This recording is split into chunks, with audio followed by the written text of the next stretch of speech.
A educação estatal funciona perfeitamente para aquilo que é o seu objetivo, só que o seu objetivo não é aquilo que você imagina.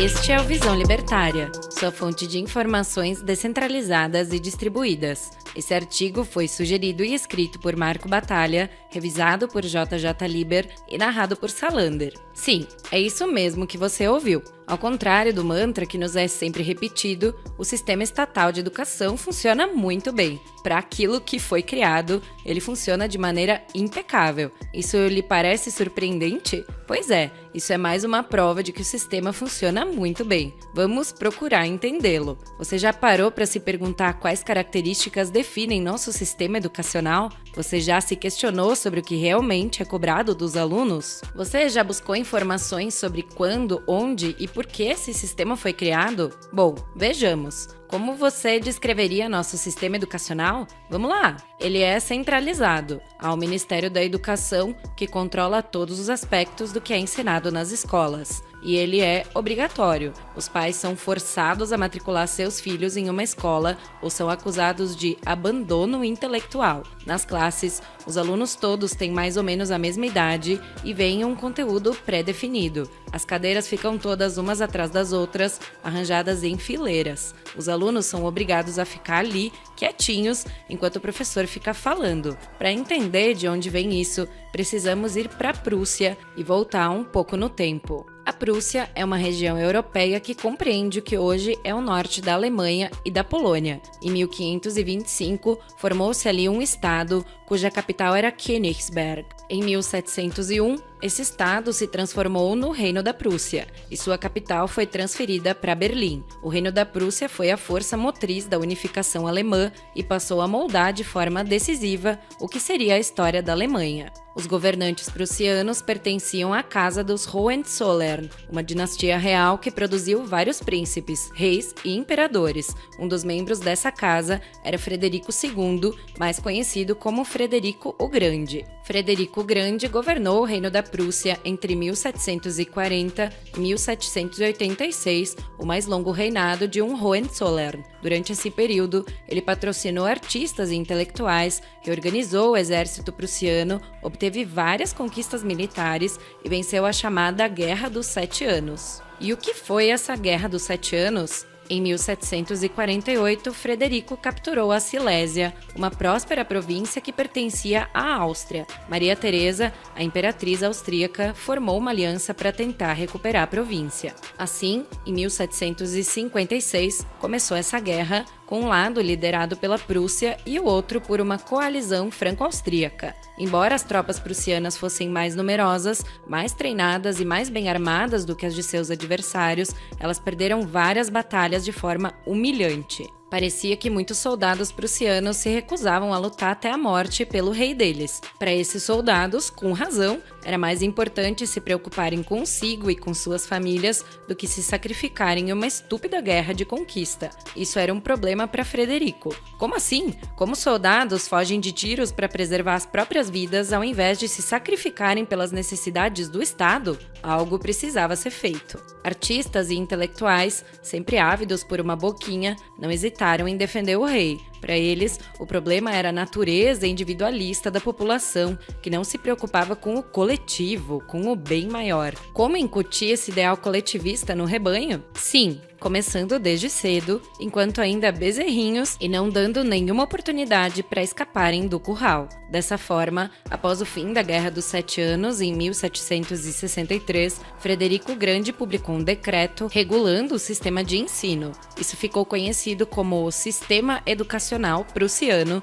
e em poucas gerações mudou o mundo. Até então, a educação era bastante descentralizada, sem obrigatoriedade, sem um único currículo e sem turmas com idades pré-estabelecidas. Porém, o decreto de Frederico o Grande estabelecia um sistema compulsório de educação primária financiado por impostos. O sistema era chamado de Volksschule, ou Escola Popular em alemão. Ele consistia em um ensino primário obrigatório com 8 anos de duração, em que os bezerrinhos ingressavam com apenas 5 anos. Nele, os alunos de uma determinada turma tinham todos a mesma idade e viam um conteúdo determinado previamente pelos especialistas especialistas. Depois disso, havia um outro ciclo nos mesmos moldes, mas com 3 anos de duração, chamado de Realschule, ou Escola Real, que os preparava para a universidade. Ainda depois da Realschule, havia um exame nacional único, o Abitur, que avaliava o desempenho do aluno no ensino secundário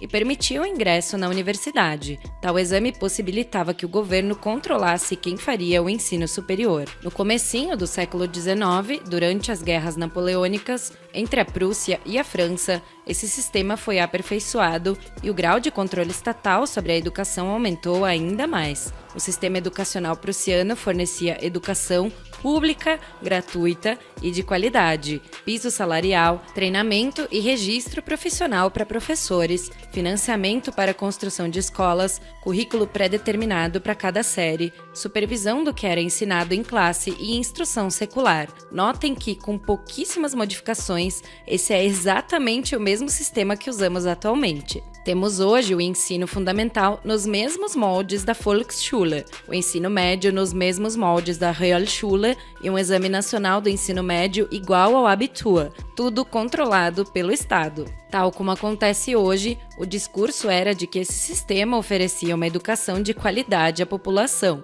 Parece lindo, mas de boas intenções o inferno tá cheio, não é? Na verdade, esse sistema fazia com que periodicamente saíssem das escolas pelotões de cidadãos mais ou menos com a mesma mentalidade, devidamente obedientes, disciplinados e dispostos a se sacrificarem pelo rei, e literalmente pelotões. O seu objetivo era formar soldados de ambos os sexos, quaisquer que fossem os setores da sociedade em que passassem a atuar. Tendo sido doutrinados por anos, eles raramente questionavam o sistema político vigente. E não por acaso, o Império Prussiano se expandiu após a adoção desse sistema. A partir de 1864, houve uma série de vitórias prussianas sobre os franceses. Em 1866, após uma clamorosa vitória em Königgrätz, Albrecht von Roon, ministro prussiano da guerra, declarou: a Batalha de Königgrätz foi decidida pelo professor primário prussiano. Também não por acaso, no final do século XIX,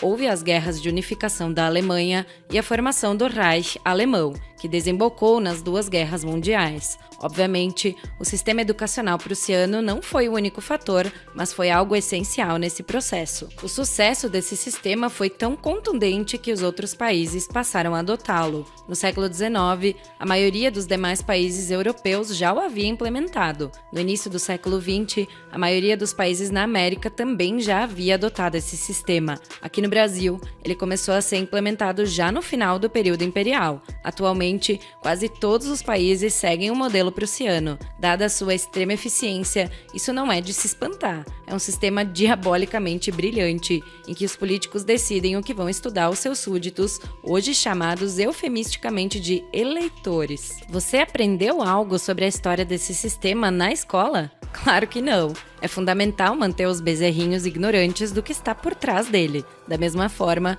você não aprendeu o que é uma moeda fiduciária, como funciona o sistema de reservas fracionárias, para que serve o Banco Central, que a democracia é o Deus que falhou, que imposto é roubo e assim por diante. Melhor ficar assistindo às aulas entediantes, estudando matérias inúteis, decorando fatos que nunca vai usar na vida, sendo ensinado que sem o Estado cairíamos na barbárie e que tudo é culpa do capitalismo malvadão. Não é verdade? O sistema de educação estatal, baseado no modelo prussiano do século XVIII, trata os alunos como meros instrumentos de manipulação a serem moldados para servir ao Deus Estado. E note que o fato de uma escola ser privada faz pouquíssima diferença. Mesmo nesse caso, ela precisará seguir a base curricular nacional, determinada previamente por tecnocratas estatais, estará subordinada ao Ministério da Educação, terá em seu quadro professores que passaram pelo mesmo sistema e procurará formar alunos que tenham um bom desempenho no exame nacional. Você já se perguntou por que o ensino domiciliar é tão combatido pelas máfias estatais? Porque para elas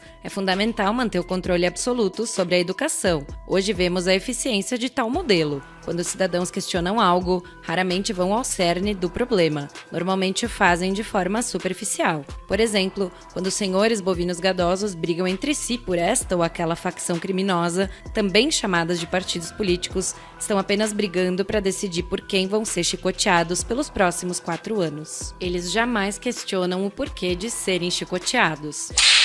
Portanto, para o objetivo para o qual foi criado, o sistema funciona perfeitamente. Ele é muito bom para doutrinar, incutir passividade e induzir obediência. Porém, para o aprendizado, para o desenvolvimento do senso crítico, para o fomento de pensamento independente e para a busca de soluções para problemas reais, esse sistema é muito ruim. Procure escapar dele de todas as maneiras possíveis. Se puder, eduque-se em casa. Considere aprender habilidades que não dependam da educação formal. Procure cursos disponíveis eletronicamente. Hoje em dia, finalmente temos como escapada a pseudoeducação estatal.